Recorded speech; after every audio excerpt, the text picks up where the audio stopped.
오늘 강의는 바로 성경을 읽으면서 시작하겠습니다. 창세기 12장 1절부터 3절까지만 읽겠습니다. CJB 성경이 있으시면 11페이지입니다. 여호와께서 아브람에게 이르시되 너는 너의 고향과 친척과 아버지의 집을 떠나 내가 내게 보여줄 땅으로 가라. 내가 너로 큰 민족을 이루고 내게 복을 주어 내 이름을 창대하게 하리니 너는 복이 될지라. 너를 축복하는 자에게는 내가 복을 내리고 너를 저주하는 자에게는 내가 저주하리니 땅의 모든 족속이 너로 말미암아 복을 얻을 것이라 하신지라. 아도나이 하나님께서 아브라함과 언약을 맺으십니다. 아직은 아브람이라 불리는 때입니다. 이 언약은 아브라함이 메소포타미아 위쪽에 있는 하란에 거주할 때 맺으신 것입니다. 먼저 언약을 맺게 되는 배경은 일단 하나님께서 아브라함에게 하란을 떠나 하나님께서 지시하시는 땅으로 가라고 하셨습니다. 그리고 하나님은 너의 아버지 데라나 다른 친척들은 데려오지 말라고 하십니다. 제 추측으로는 데라가 처음에 하나님을 잘 따라가다가 어느 시점에 하나님에게서 돌아선 게 아닐까 싶습니다. 그래서 하나님은 그 명령을 끝까지 잘 수행할 다른 사람을 골랐는데 그것이 아브라함이었던 것이죠. 이것이 가르치는 의미는 매우 큽니다. 부분적으로 순종하는 것은 작은 순종이 아닙니다. 부분적으로 순종하는 것은 불순종입니다. 하나님께서 여전히 나누시고 선택하시고 구별하시는 것을 여기서 다시 볼 수 있습니다. 하나님을 믿는 아브라함의 가족을 믿지 않는 다른 가족들에게서 떼어내신 이 장면도 하나님의 나누시고 구별하시고 선택하시는 통치 원리의 한 예입니다. 이 원리는 성경 전체에 걸쳐서 계속해서 등장하고 있습니다. 누가복음 14장 25, 26절에서 그리스도께서 이런 말씀을 하심으로 그 원리를 확증하여 주셨습니다. 수많은 무리가 함께 갈새 예수께서 돌이키사 이르시되 무릇 내게 오는 자가 자기 부모와 처자와 형제와 자매와 더욱이 자기 목숨까지 미워하지 아니하면 능히 내 제자가 되지 못하고. 배경이 그렇다는 것을 아시고 이제부터 하나님과 아브라함 사이에 맺어진 언약에 대해 살펴보겠습니다. 아브라함의 언약이 무엇인지를 설명하기 위해 당시에 일반적으로 맺어졌던 언약의 속성에 대해 먼저 이야기하겠습니다. 하나님은 아브라함에게 한 가지 행동이 선행되어야 하는 언약을 주셨습니다. 이 언약에는 여러 가지 측면이 들어 있었는데요. 하나님이 아브라함에게 내리신 명령은 일단 하란을 떠나서 하나님이 보이시는 곳으로 가라는 것이었고요. 그렇게 함으로써 그의 아버지와 형제들에게서 떠나라는 것이었습니다. 하나님의 이 명령에 순종하면 주시리라고 하신 언약의 내용은 다음과 같습니다. 첫 번째는 하나님이 아브라함과 그 자손들을 큰 나라가 되도록 하시겠다고 하셨습니다. 아브라함과 후손들이 어떤 한 민족, 한 나라가 될 모양인데 이 민족, 이 나라는 구별된 민족이 될 거라는 뜻입니다. 그런데 이 민족은 아직 존재하지 않습니다. 이런 일이 일어나려면 아브라함과 사레에게 아이들이 있어야 합니다. 그리고 그 아이들도 자식들을 많이 낳아야 합니다. 미래에 있을 그 후손들도 충분한 수의 후손들을 만들어야 한다는 말이고, 그래서 나라라는 말이 무색하지 않을 만큼의 한 혈통에서 난 구성원이 충분히 존재해야 하는 것입니다. 두 번째는 아브라함이 축복을 받고 아브라함 그 자체가 축복이 되리라는 언약입니다. 다른 말로 하나님이 아브라함을 특별히 총애하신다는 뜻입니다. 하나님께서 아브라함을 특별히 사랑하심으로 그에게 어떤 좋은 일들이 일어날 거라는 뜻인데 그에게 그만한 가치가 없다고 하더라도 하나님께서 그리 결정하셨으면 그리 되는 것입니다. 하나님께서 아브라함에게 하실 일은 비단 아브라함뿐만이 아닌 다른 이들에게도 이득이 되는 일입니다.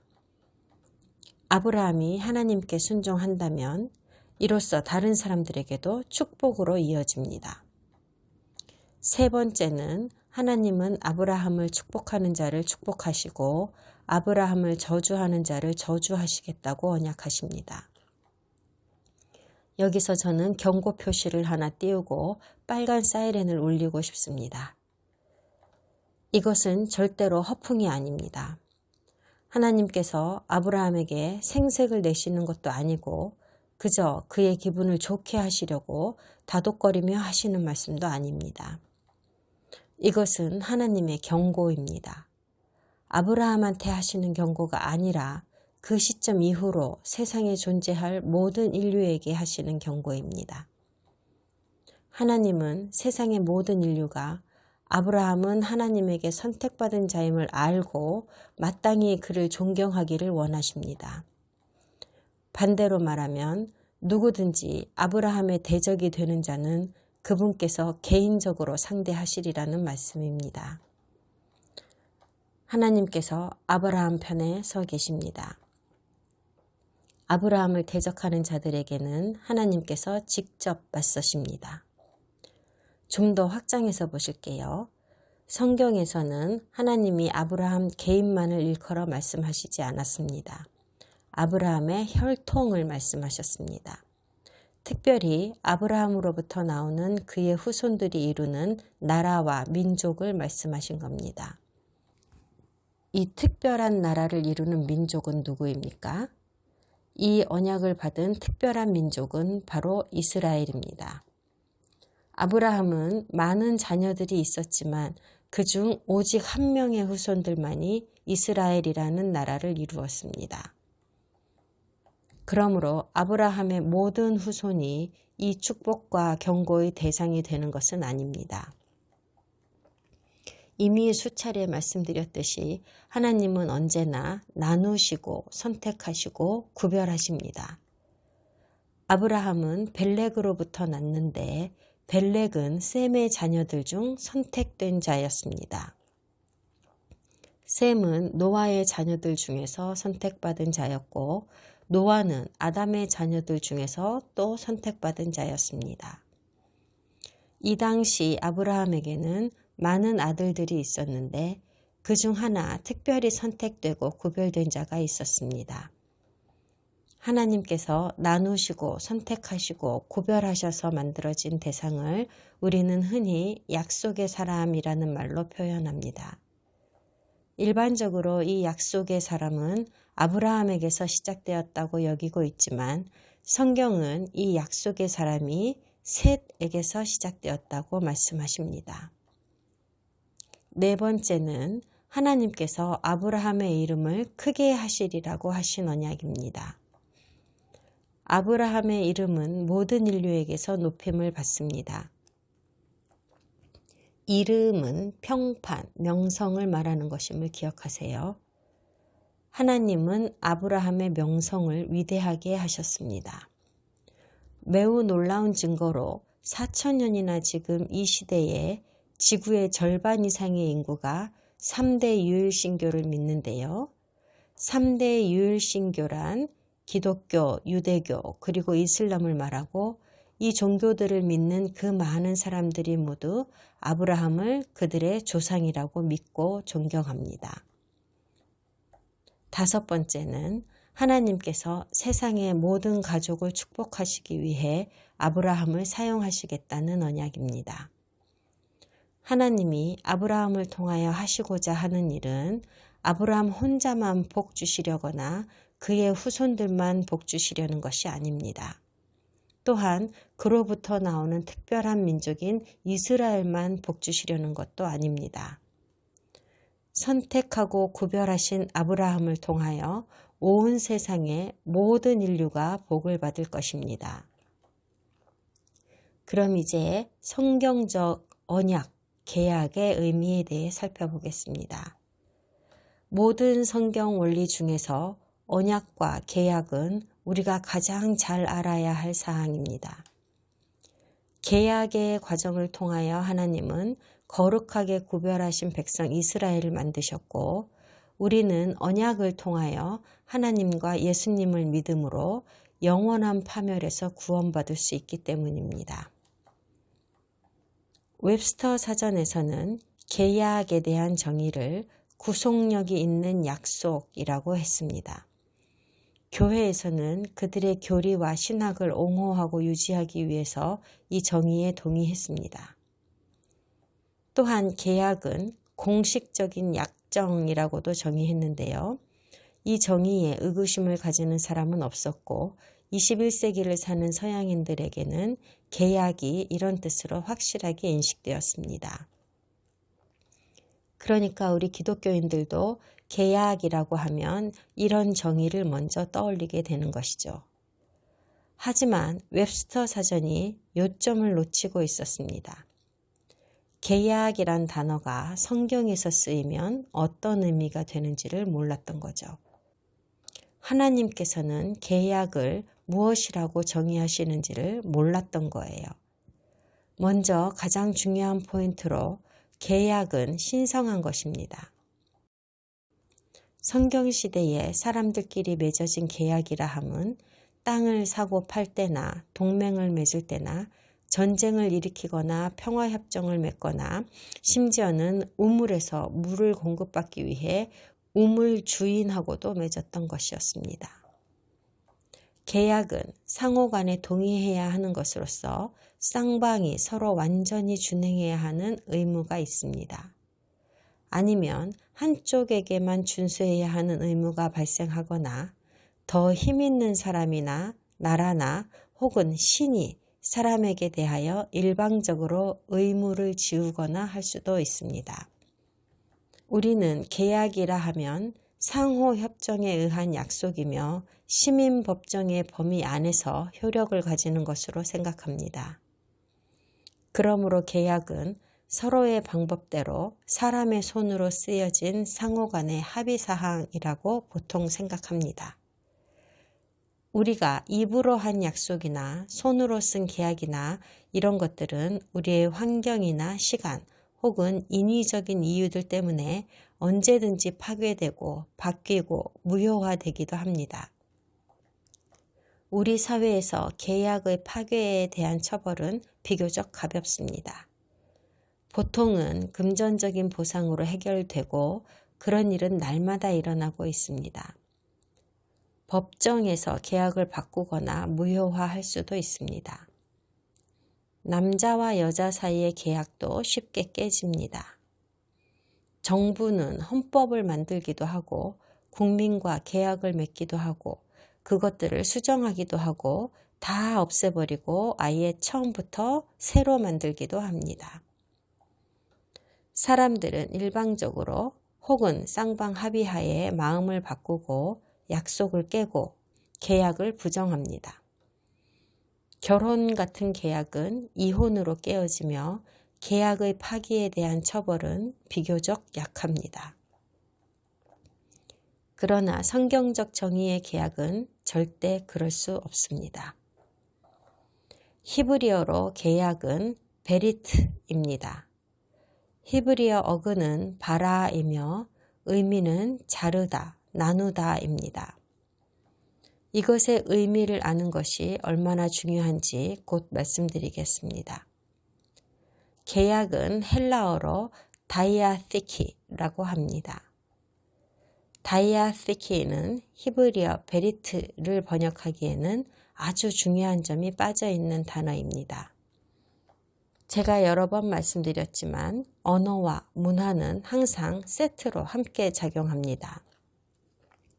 어느 문화든지 그것들은 나름의 전통과 관습과 생각과 기본이 되는 그들만의 속성을 가지고 있어서 그들만이 이해할 수 있고 다른 문화권에 있는 이들은 이해하지 못하는 것들이 있습니다. 그러므로 독특한 히브리 컨셉들, 즉 히브리어 베리트나 샬롬, 메시아 같은 단어들처럼 다른 언어와 문화로는 대체할 수 없는 것들이 매우 많이 있습니다. 그러니 잠깐 생각해 봅시다. 언어학에 능통한 사람이 아닌 한 대부분의 사람들은 한 나라의 단어를 정확히 일치하는 다른 나라의 단어로 바꾸기가 쉽지는 않습니다. 히브리어 단어 목록을 만들고 그 옆에 그것에 상응하는 영어 단어를 나열한다고 했을 때 하나의 히브리어 단어를 설명하기 위해 적어도 1개 반 이상의 영어 단어를 나열해야 겨우 설명이 되는 단어들이 많습니다. 히브리어 성경은 영어 성경의 3분의 2 두께밖에 되지 않습니다. 번역하기가 얼마나 어려운지 알 수 있겠지요. 쉬운 예를 하나 들면 히브리어 욤은 영어로 day, 날이라는 뜻인데요. 24시간이라는 하루의 의미로 영어와 히브리어가 같은 개념을 가지고 있습니다. 지구가 한 바퀴 도는 것을 날, 하루라고 하고 똑같은 의미로 히브리어로는 욤, 영어로는 day라고 하죠. 그러니 이런 글자들은 전혀 문제될 것이 없습니다. 그런데 샬롬 같은 단어는 헬라어에나 영어권 문화 속에는 존재하지 않는 개념입니다. 샬롬이라는 단어의 개념 자체가 그리스어나 영어에는 없기 때문에 그에 상응하는 단어도 없다는 말입니다. 그러니까 성경을 번역하는 사람은 뭔가 비슷한 단어를 가져오거나 여러 단어를 나열하거나 해서 독자들에게 이 개념을 이해시켜야 하는 거예요. 그래서 결국 샬롬은 주로 평화나 안녕, 은혜 같은 단어로 번역이 되었습니다. 하지만 평화나 은혜 같은 것은 샬롬이라는 단어의 아주 부분적인 의미일 뿐입니다. 샬롬은 히브리인만이 가진 개념이라서 하나의 단어로 정의할 수가 없어요. 또 문제되는 것은 그 나라의 문화를 제대로 이해하지 못하고 그 단어가 갖는 역사적 배경도 알지 못한 채 번역을 한다는 겁니다.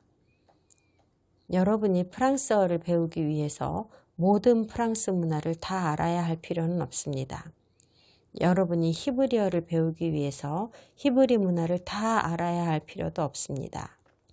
하지만 언어와 문화를 함께 이해하지 못하고 번역을 하면 번역자 자신이 속한 나라의 감성으로 번역이 되어버립니다.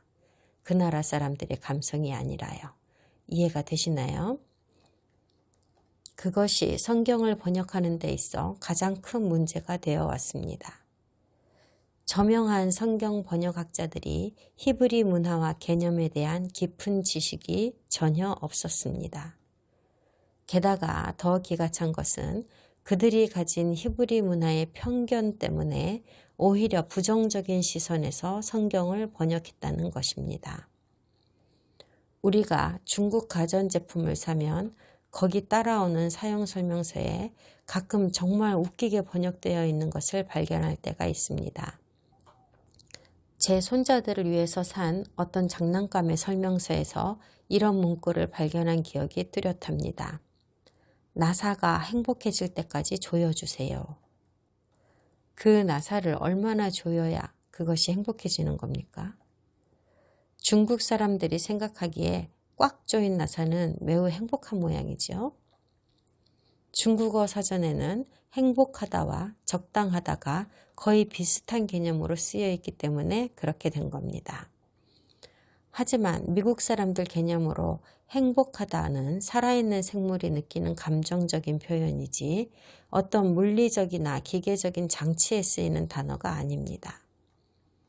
그러므로 행복하다가 중국 사람들이 생각하는 개념으론 기계에 적용해도 될지 모르지만 미국 사람들의 문화와 감성으로는 전혀 제대로 번역된 게 아니라는 겁니다. 무슨 뜻인지 이해하시겠지요? 성경 안에서 이렇게 발생한 문제들이 너무 많습니다.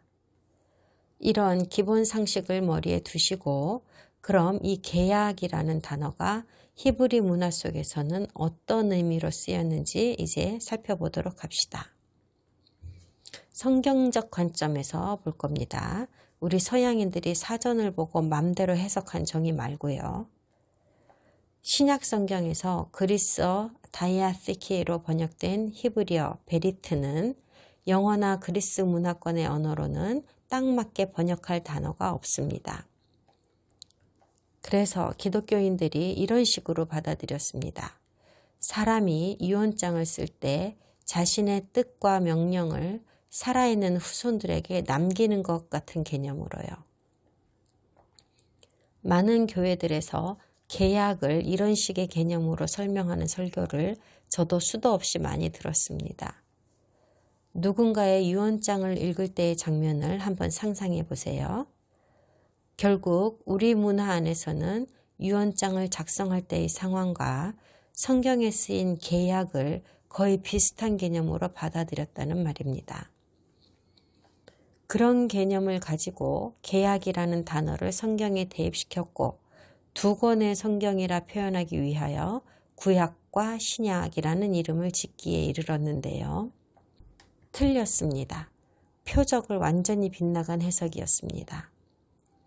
현대 성경학자들은 그리스어 다이아시키나 영어의 계약으로 베리트라는 히브리어를 충분히 설명했다고 생각해서는 안 되는 것이었습니다. 우리는 왜 계속해서 구약과 신약이라는 말을 하면서 옛적 계약과 새로운 계약이라고 분류하는 걸까요? 버릇이고 관습이며 성경적 의미에서의 계약에 대한 무지에서 비롯된 겁니다. 전통적인 기독교가 생각하는 계약과 하나님이 말씀하시는 계약의 가장 큰 차이점은요. 성경적 계약은 따로 조건이 없다면 영원히 계속되는 것이라는 점입니다. 성경에서는 조건부 계약과 영원히 존속되는 계약, 이렇게 두 가지 계약이 있습니다. 영원한 계약은 철회할 수 없지만 조건부 계약은 철회할 수 있습니다. 또 다른 차이점은 위반했을 때의 처벌인데 성경의 계약은 매우 혹독한 처벌로 이어지고 심지어 죽음에도 이릅니다. 하나님이 만드신 성경적 계약은 너무나 엄청난 것이어서 인간들 사이의 계약과는 비교할 수도 없고 혹은 현대인들이 하는 약속이나 계약과는 전혀 다른 것입니다. 일단 하나님께서 언약하신 것은 말 그대로 우주의 법칙이 되어버립니다. 중력이나 광속이나 열역학 같은 엄청난 것들이 되는 것입니다. 사실 히브리인들은 베리트라는 단어를 계약이란 의미로도 쓰지만 자연의 법칙이란 의미로도 쓴다는 것을 알아주세요. 하나님께서 피조물과 계약을 맺으셨을 때 이 계약은 공간과 시간에 함께 엮여 있었습니다. 그러나 그 영향은 우주를 조종하게 하고 역시 영적 세상을 조종합니다. 왜냐하면 하나님의 계약은 영적 세상의 기본 요소이기 때문입니다. 왜 그렇게 되지요? 실존하는 물리적 현실이 되기 전에 이미 영적 세상에서 먼저 존재했기 때문입니다. 예를 하나 보여드릴게요. 하나님께서 처음에 우주를 창조하셨을 때는 죽음이 없었다고 했지요. 우리가 자연의 법칙이라고 부르는 이 우주의 법칙은요. 이것들은 처음에 만들어졌을 때 영원하게 존속하라고 만들어졌던 겁니다. 그러다가 어느 시점에 뭔가가 변했어요. 저는 완벽하게 설명할 수도 없고 어디까지나 저의 추측을 말씀드릴 뿐입니다. 그리고 여러분도 각자 자기의 생각이 있으실 겁니다. 왜냐하면 성경은 창조와 죽음과 부패에 관해 직접적인 대답을 주지 않으시거든요. 하지만 아담과 하와가 타락함으로 인해 하나님의 은혜에서 멀어지게 됨으로써 죽음이란 것이 들어왔다는 것은 알려주셨습니다. 죽음이 들어왔다는 말을 전 우주가 죽게 되었다는 뜻으로 사람들은 생각합니다. 이 세상에 존재하는 모든 것은 다 죽는다는 의미라고요.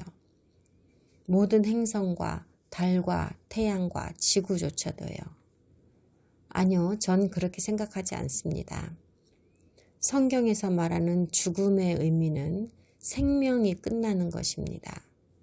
만약에 생명이 없는 것이라면 죽을 수도 없습니다. 왜냐하면 살아있는 것만 죽기 때문입니다.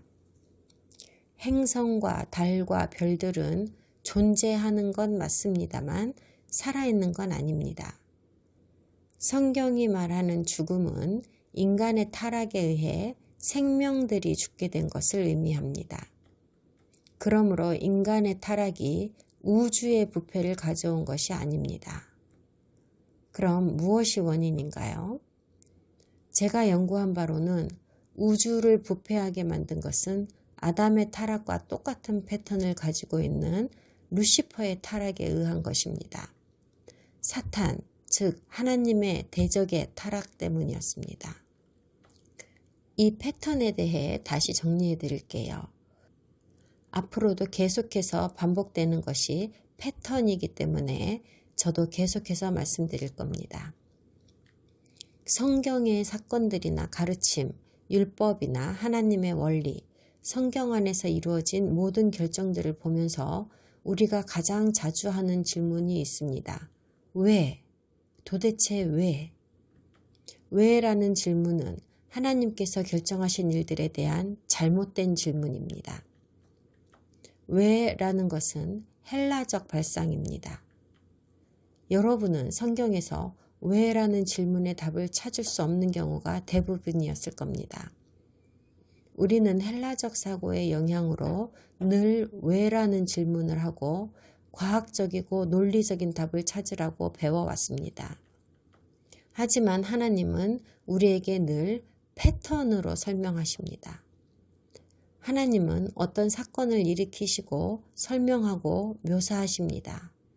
그리고 그 후에 비슷한 사건을 비슷한 방법으로 일으키시고 그 결과도 비슷함을 계속해서 보여주십니다. 나중에 일어나는 사건을 보고 그 이전에도 그러한 사건이 있었음을 알 수 있게 하십니다. 하나님은 어떤 패턴들을 계속 보여주심으로써 설명을 대신하십니다. 하나님은 왜 그런 일들이 발생하는지는 말씀하시지 않습니다. 자, 그럼 이런 패턴의 원리를 마음에 두시고 사탄의 타락이 아담의 타락 전에 일어났다는 것도 기억하여 주세요. 사탄은 아담이 이 세상에 있기 이전에 이미 이 땅으로 추방되었다고 성경에서 말씀하고 계시잖아요. 사탄이 교만하여져서 하나님을 대적한 반역은 영적 세계에서 일어난 사건이었습니다. 물리적인 이 땅에서가 아니라요. 모든 영적인 일들이 거의 그렇듯이 이 반역의 결과도 육체적인 세상에 영향을 미치게 되었습니다. 사탄의 타락은 하나님으로 하여금 우주의 운영 방침을 아예 바꾸시게 만들었습니다. 타락 이후에 세상에 존재하는 모든 것은 부패하고 죽게 되었습니다. 예외는 없습니다. 아담과 하와가 하나님의 초자연적인 방법으로 이 땅 위에 놓여진 그때에 이미 이 우주는 사탄의 죄로 인해 썩어가는 상태에 있었습니다. 그가 하늘에서 쫓겨나서 이 땅 위에 던져졌을 때 부패를 함께 가지고 들어왔고 그와 함께한 천사들도 이 땅에 떨어졌습니다. 그리고 얼마 후에 아담과 하와가 이 땅에 만들어졌을 때 사탄은 그들을 죄로 물들게 하였고 이제 그들로 인해 세상 모든 생물에게 죽음이 들어오게 되었습니다. 그리하여 순식간에 영적 세계를 제외한 이 우주의 모든 것이 부패하게 된 것이지요. 저의 추정으로는 사탄의 반역에 의해서 시간이라는 것이 생겨난 게 아닐까 생각합니다. 6강에서도 말씀드렸듯이 시간이라는 것은 부패를 측정하는 단위입니다. 부패가 없으면 시간도 없는 겁니다. 과학자들이 어떻게 우주의 나이를 측정할까요? 부패의 정도로 나이를 측정합니다. 우주에 있는 모든 것은 늙어갑니다. 지구 위에서는 바람과 비가 산맥과 해안을 깎습니다. 태양연료도 유한합니다. 언젠가는 다 써버리게 될 겁니다. 모든 물리적인 존재는 천천히 그러나 확실하게 그 원래의 기본 상태였던 단위로 돌아갑니다. 그리고 영적 세계도 변화합니다. 악이 생겨났고 완전함을 오염시켰고 하나님의 거룩함을 더럽혔습니다. 완전한 파괴 안에서 인간을 구원하실 구원자가 꼭 필요하게 되었습니다. 적당한 때에 사탄을 완전히 가두기 위한 무저갱은 이미 준비되었습니다. 하늘의 천사들은 전사가 될 것입니다. 죄가 이 세상에 들어왔고 죄 때문에 이 세상에 죽음이 들어왔습니다. 먼저는 사탄의 타락에 의해 모든 사물이 부패하게 되었고 이후 인간의 타락에 의해 모든 생물이 죽게 되었습니다. 그런 일이 있기 전에는 약속의 사람이 필요 없었습니다. 온전히 정결한 상태였기 때문에 그 끔찍한 십자가가 있을 필요도 없었습니다. 오늘날에 우리가 듣고 있는 아마겟돈의 경고 따위도 필요 없었을 것이고 휴거의 준비 같은 것도 할 필요가 없었을 겁니다. 악이 들어옴으로써 이 우주 안에 있는 모든 물체와 생물에게 죽음이 생겨나지만 않았다면 말이죠. 현대사회에서 꽤 똑똑하다고 자부하는 지성인들과 교회들은요, 악 같은 것은 원래부터 존재하지 않았다고 말합니다. 놀랍지 않습니까? 성경적 계약에 대한 그림을 더 확실히 보여드릴 다른 예를 말씀드릴게요. 우리 모두는 중력에 대해 알고 있습니다. 그것이 어떻게 작용하는지는 잘 몰라도요. 과학자들도 정확히는 알지 못합니다. 하나님께서 어느 날 갑자기 우주의 법칙 중에서 이 중력의 법칙을 없애버리신다고 하면 어떻게 될까요? 다행히도 새하늘과 새 땅에서도 이 중력의 법칙은 영원한 자연의 법칙으로 존재하는 것 같습니다. 우리가 아는 한 이 법칙은 시간의 제약도 조건의 제약도 없는 것 같아요. 중력은 달이 지구 주위를 돌게 하는 물리적인 현상이고 또 지구가 태양 주위를 돌게 합니다. 계절과 날씨와 온도 등은 생명이 살아가는 데 결정적인 역할을 담당합니다. 광합성은 태양과 직접적인 관련이 있고 식물이 자라는 데에 없어서는 안 되는 것입니다. 중력이 없으면 그 연관성이 모두 무너지게 됩니다. 우리는 중력 덕분에 둥둥 떠다니지 않고 땅바닥에 발을 붙이고 있습니다. 우리가 컵을 놓치면 바닥으로 떨어집니다. 예외 없이 언제나 그렇습니다. 어느 날 하나님께서 문득 중력은 이제 없어져라고 하시면 어떻게 될까요? 많은 것이 바뀌겠지요. 엄청난 규모의 연쇄 반응이 일어날 겁니다. 그렇겠죠? 우주의 상황이 아주 달라질 겁니다. 제가 말하고자 하는 것은 이 중력과 죽음이 바로 계약과 같은 개념이라는 것입니다. 하늘과 모든 자연의 법칙은 우주의 법칙에 의존합니다. 하나가 변하면 다른 것들도 영향을 받습니다. 하나님께서 영적 세상과 육적 세상의 모든 것의 법칙을 만드셨습니다. 이것들은 서로 함께 작용하고 어느 것도 개별적으로 작동하지 않으며 우연히 만들어지지도 않습니다. 그러므로 하나님께서 이 법칙들에다 부패와 죽음을 더하셨을 때에 그 연쇄 반응으로 인해 모든 물리적 자연 법칙이 변화되었습니다. 이 물리적 변화에는 그것에 대응하는 영적 분야도 반드시 있어야 하겠죠. 이 우주 안의 모든 것, 즉 영적인 것과 물리적인 것이 이 새로운 현실에 적응하기 위하여 싹 다 변화하였다는 것입니다. 여러분이 이것을 이해하시기를 바랍니다. 하나님께서 일단 언약을 하셨을 때는 그것이 어떤 언약이든지 간에 우리가 자동차 할부 계약을 하는 그딴 것들과는 전혀 다릅니다. 사람들이 결혼 계약을 하는 것과도 완전히 다른 차원입니다. 우주는 그렇게 돌아가지 않습니다. 렌탈 계약을 한다든가 결혼 계약을 한다든가 그런 계약들은 무슨 일이 생겨서 파기한다고 해도 이 우주에 영향을 미치지는 않습니다. 하지만 하나님의 계약은 온 우주와 영적 세상에까지 그 영향이 미칩니다. 제가 특별히 어떤 치우친 감정을 실었거나 과장법을 썼거나 비유법을 사용한 게 아닙니다. 영적인 영역이든 육적인 우주든 간에 하나님께서 일단 언약을 하시면 모든 것이 변하고 맙니다. 만약에 하나님께서 인간과 대화를 하신다면요.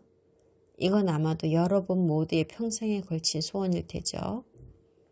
반드시 사람이 이해할 수 있는 방법으로 하셔야 하겠죠. 그래서 하나님께서는 언약에 관한 어떤 시스템을 만드셨습니다. 우리가 볼 수 있고 육체적으로 감지할 수 있는 언약의 규례 같은 것을 만드셨습니다. 사람들이 이해하고 인지할 수 있는 방법을 사용하셔서 그 계약들이 어떠한 영향력이 있는지를 알게 하셨습니다. 그리고 인류는 하나님이 보이신 그런 패턴을 우리 인간 사회에 적용해 왔습니다.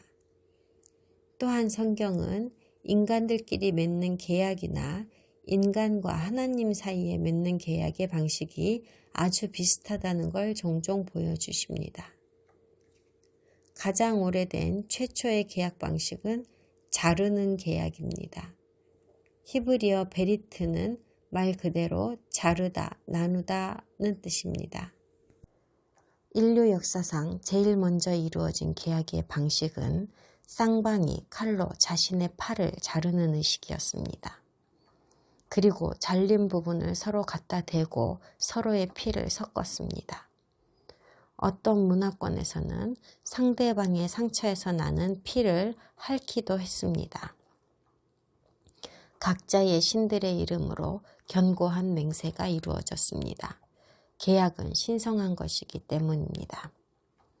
계약의식의 중심에는 항상 피와 신이 있었습니다. 또 다른 방식의 의식도 있었습니다. 당사자들을 자르는 대신 동물을 자르는 것이죠. 일반적으로 자른다는 말은 동물을 난도질해서 피를 본다는 것이 아니라 말 그대로 잘라서 나누는 것입니다. 반으로 자르거나 혹은 여러 조각으로 분리하는 것이죠. 그리고 그 자른 것들을 바닥에 펼쳐서 두 파트로 나누고 계약을 맺는 두 당사자가 자기들 신의 이름으로 맹세를 하면서 그 조각들 사이를 걸었습니다. 피는 계약의 필수 불가결한 요소입니다. 계약은 생명의 연대라고 여겨졌기 때문이고 생명은 피에 있기 때문입니다. 계약은 평생 동안에 걸쳐 이행되어야 하고 당사자들은 이제 이 계약에 묶여 한 몸이 된다고 생각했습니다.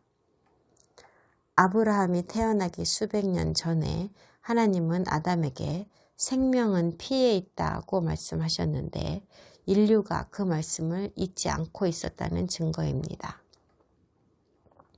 지금 일어나고 있는 셀 수 없이 많은 살인과 동물을 난도질하여 죽이는 행위 등은 생명이 피에 있음을 보여주는 증거입니다. 피가 연관되었으므로 계약은 매우 중요한 것이며 절대로 경시되어서는 안 되는 것입니다. 계약을 파기한 것에 대한 일반적인 처벌은 죽음입니다. 계약의식은 여러 가지 격식을 수반하는데 소금이 계약의식에 수반되며 마지막 의식으로 당사자가 함께 빵을 먹습니다. 특별히 계약의 완성으로 함께 식사를 하는 것은 그들이 새로운 가족의 관계를 맺었다는 표현입니다. 소금은 거래를 하는 데 있어서 너무 중요한 요소로서 소금의 계약이라는 별칭을 낳기도 했습니다. 당시에 소금을 서로 교환하는 것은 계약을 마쳤다는 의미로 일상에서 거의 매일같이 행해졌습니다. 소금의 계약에 대해 언급한 부분은 구약과 신약에서 모두 찾아볼 수 있습니다. 소금이 계약의 마지막 단계에서 쓰였으므로 소금은 계약을 체결했다는 의미와 동시에 평화의 상징이 되었습니다. 계약의 마지막 단계에서 소금을 쓰는 행위는 오늘날 우리가 서류에 사인을 하여 계약을 완성하고 악수를 하는 것과 같은 역할이었습니다. 모세가 시내산에서 토라를 받았을 때 하나님은 모든 레위 제사장들에게 항상 언제나 제물에 소금을 뿌리라는 지침을 주셨습니다. 제가 일찍이 말씀드렸듯이 하나님이 계약을 하시면 그것은 언제나 영원한 것입니다. 그리고 이스라엘 사람들은 하나님의 계약의 놀라움을 알고 있었고 하늘과 땅이 이 계약에 의해 움직인다는 것을 잘 알고 있었습니다. 계약은 소금으로 체결되므로 하나님께서 제물에 소금을 뿌리게 하신 것은 하나님과 이스라엘이 영원한 계약의 관계임을 이스라엘에게 상기시키시는 절차였습니다. 하나님께 바쳐진 흠없고 죄 없는 동물에게 소금을 치는 의식은 하나님과 이스라엘의 평화를 위하여 디자인된 것이었습니다. 토라를 공부하다 보면 계약의식과 그 과정들을 여러 개 보시게 됩니다. 그런 게 나오면 알려드릴 텐데요. 보통 제사의식이 기록으로 남아있는 것은 많지 않습니다.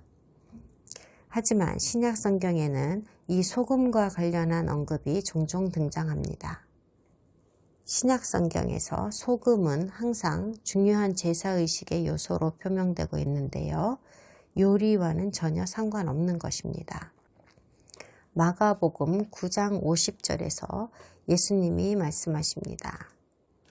소금은 좋은 것이로되 만일 소금이 그 맛을 잃으면 무엇으로 이를 짜게 하리요. 너희 속에 소금을 두고 서로 화목하라 하시니라. 예수님께서는 또한 너희는 이 땅의 소금이라고 말씀하셨습니다. 바울은 이렇게 말했지요. 너희 말을 소금으로 간 맞추어 항상 은혜롭게 하라. 소금은 계약과 제사의 마지막 일침을 가하는 요소이며 항상 평화와 진리의 순수함을 상징합니다. 사실 예수님의 시대에 소금의 계약이라 함은 하나님과 계약이 체결되었음을 뜻하는 것이라고 모두 알고 있었습니다. 또한 하나님과 아브라함의 특별한 계약도 소금의 계약으로 이루어졌습니다. 그러니까 우리가 신약이나 구약에서 소금이라는 단어를 보면 히브리 작가가 계약이나 제사와 관련하여 위대한 성스러움을 나타내기 위해 사용한 단어라는 걸 알아주세요. 이런 것들을 염두에 두시고 이제 하나님과 아브라함과의 계약으로 돌아갑시다. 이 계약은 무조건적 계약이며 영원한 계약입니다.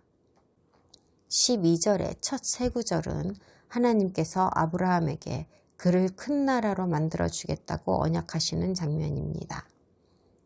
하나님께서 아브라함을 복 주시고 아브라함 자신이 복 그 자체가 되게 하시며 아브라함의 이름, 즉 평판이 위대해지고 그로 인해 온 지구의 가족들이 복을 받으리라고 언약하십니다. 이 언약에서 오늘날의 우리 시대에게 해당하는 가장 중요한 말씀은 하나님께서 아브라함을 축복하는 자를 축복하시고 저주하는 자를 저주하시겠다고 하신 부분입니다. 이 언약은 없어지지도 않았고 허황된 소리도 아닙니다. 이 언약들은 계약이라는 모습으로 영적 세계와 물리적 우주의 법칙이 되었으며 변할 수 없는 사실이며 하나님께서 직접 선포하신 것으로 우리의 인생 그 자체가 되어버렸습니다. 이 점을 무시하는 것은 그냥 극도로 멍청한 짓입니다. 이것을 무시하는 것은 파괴로 가는 지름길입니다. 죽으려고 작정을 하는 거죠. 우주의 모든 작용이 결국 영원한 계약에 의해 돌아가고 있으니까요. 오늘날의 유대인인 이스라엘 민족은 이삭과 야곱과 그의 12아들을 통해서 파괴할 수 없는 약속을 받은 민족입니다. 아브라함에게는 다른 많은 아들들이 있었지만 성경은 오로지 이삭 외에 한 명만 더 언급합니다. 이스마엘이죠. 다음 주에 아주 중요한 일이 벌어지는 장면을 공부하실 텐데요. 약속의 자녀에게 주신 계약을 살펴볼 겁니다. 이 계약은 아브라함의 아들들에게 상속된 것으로서 하나님과 아브라함의 계약이 그 많은 아들들 중에서 특별히 독점적으로 이삭에게만 전승됨을 보실 겁니다. 이삭에게서 이스라엘이라 불리는 야곱으로 상속되었고 아브라함에게 주어진 모든 것은 야곱인 이스라엘에게 전해졌습니다. 중동에서 일어나는 일들에 대해 우리는 냉철한 마음으로 생각해야 합니다. 특히 이스라엘과 팔레스타인 국경의 일들을요. 핵심은 이것입니다. 우리는 이스라엘을 지지해야 한다는 겁니다. 그들이 아브라함의 언약을 지녔거든요. 하나님의 그 언약이라는 게 뭐였습니까? 이스라엘을 축복하는 자를 내가 축복하고 저주하는 자를 내가 저주하겠다는 것이었죠. 그 언약을 상속받은 것이 이스라엘이고 하나님께서 축복하신다는 그 대상이 바로 이스라엘입니다. 이것이 성경적 진실입니다. 정치적인 발언이 아닙니다. 비유도 아닙니다. 아브라함의 언약을 가진 이스라엘 편에 서는 자들은 하나님께 은혜를 얻을 것이고 이스라엘의 적이 되는 자는 하나님께 은혜를 얻지 못하고 그들의 불순종으로 인해 심판을 받을 것입니다. 이스라엘 편에 서시겠습니까? 여러분 중 많은 분들이 그러시겠지만 모두가 다 그래야 합니다. 이스라엘을 위하여 기도하시겠습니까? 가나안 땅이 원래 이스라엘의 땅인 것은 알고 계십니까? 팔레스타인의 땅이 아니에요. 교회를 포함해서 그 누구의 것도 아닙니다. 여러분은 드러나게 아주 구체적인 방법으로 이스라엘을 지지할 수 있습니까? 아니면 대충 중립적인 입장을 취하며 좋은 게 좋은 거라고 동등하게 이스라엘과 그들의 대적을 상대하시겠습니까? 하나님께서 이스라엘에게 하신 약속을 좀 보시고 과연 세계의 평화라는 명분으로 사람들이 공정하다고 여기는 관점으로 팔레스타인을 보아야 하는지 어째야 하는지를 잘 생각하시기 바랍니다. 세상 사람들은 하나님의 통치와 완전히 반대되는 관점에서 평화를 말하고 있습니다. 이스라엘을 지지하라는 것이 이스라엘이 하는 일에 모두 동의하라는 의미가 아닙니다. 그들도 그냥 사람일 뿐입니다. 최근에 이스라엘에는 인구도 많고 따라서 무신론자들이나 이교도들도 많습니다. 잘못된 결정을 하고 하나님과 함께 걷지 않는 자들도 많이 있습니다.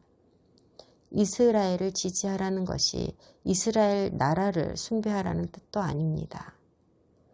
유대인을 숭배하라는 것도 아니고 그들을 흠없는 자들이라 선포하라는 것도 아닙니다. 그들 편에 서고 그들을 수용하고 그들을 사랑하고 그들을 돕고 위로하고 존중하며 그들에게 용기를 주고 하나님 보시기에 의로운 일을 할 수 있도록 격려해야 한다는 말입니다. 그들이 누구인가를 상기시켜 주어야 한다는 말입니다. 그들이 하나님께 돌아갈 수 있도록 기도해야 합니다. 그들이 하나님의 약속받은 자손이며 하나님의 선택받은 자들임을 알려주어야 합니다. 다음 주에 계속하겠습니다.